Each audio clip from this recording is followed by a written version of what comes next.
जय श्री गणेश जी, जय श्री गणेश जी, जय श्री गणेश जी।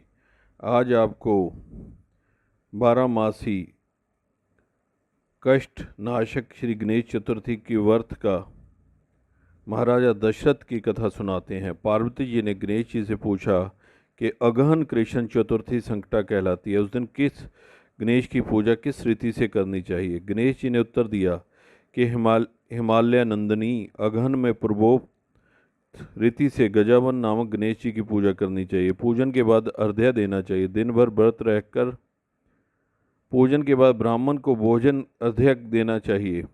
दिन भर व्रत रहकर पूजन के बाद ब्राह्मण को भोजन कराकर जौ तिल चावल चीनी और दूध का शाकला बनाकर हवन करावें तो वह अपने शत्रु को वशीभूत कर सकता है। इस संबंध में हम तुम्हें एक प्राचीन इतिहास सुनाते हैं। प्राचीन काल में त्रेता युग में दशरथ नामक एक प्रतापी राजा हो चुके हैं। वे राजा अखेट प्रिय थे। एक बार अनजाने में ही उन्होंने एक श्रवण कुमार नामक ब्राह्मण का अखेट शिकार करने में वध कर दिया। उस ब्राह्मण के अंधे माँ बाप ने राजा को शाप दिया कि जिस प्रकार हम लोग पुत्र शोक में मर रहे हैं उसी भांति तुम्हारा भी पुत्र शोक में मरण होगा। इससे राजा को बहुत चिंता हुई। उन्होंने पुत्र श्रेष्ठ यज्ञ कराया। फलस्वरूप जगदीश्वर राम ने चतुर्भुज रूप से अवतार लिया।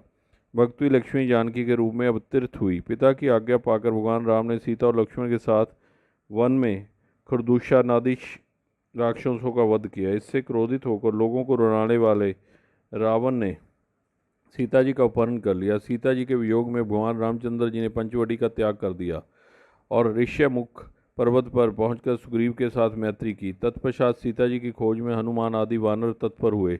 ढूंढते ढूंढते वानरों ने गिरधराज संपाति को देखा। इन वानरों को देखकर संपाति ने पूछा कि तुम लोग कौन हो, इस वन में कैसे आए हो, तुम्हें किसने भेजा, यहाँ पर तुम्हारा आना किस प्रकार हुआ है। संपाति की बात सुनकर वानरों ने उत्तर दिया कि भगवान विष्णु के अवतार दशरथ नंदन राम जी सीता और लक्ष्मण जी के साथ दंडकमन में आए हैं। वहाँ पर उनकी पत्नी सीता जी का अपहरण कर लिया गया है। मित्र, इस बात को हम लोग नहीं जानते कि सीता कहाँ है। उनकी बात सुनकर संपाति ने कहा कि तुम सब रामचंद्र के सेवक होने के नाते हमारे मित्र हो। जानकी जी का जिसने हरण किया और वह जिस स्थान पर है वह मुझे मालूम है। सीता जी के लिए मेरा छोटा भाई जटायु अपने प्राण गंवा चुका है। श्री रामचंद्र जी के चरण कमल का स्मरण कर हमारे भाई ने अपना शरीर त्यागा है। यहाँ से थोड़ी ही दूर पर समुद्र है और समुद्र के उस पार राक्षस नगरी है। वहाँ शीशम के पेड़ के नीचे सीता जी बैठी हुई हैं। आप लोग देखिए। रावण द्वारा अपहरण सीता जी अभी भी मुझे दिखाई दे रही हैं। मैं आपसे सत्य कह रहा हूँ कि सभी वानरों में हनुमान जी अत्यंत पराक्रमशाली हैं।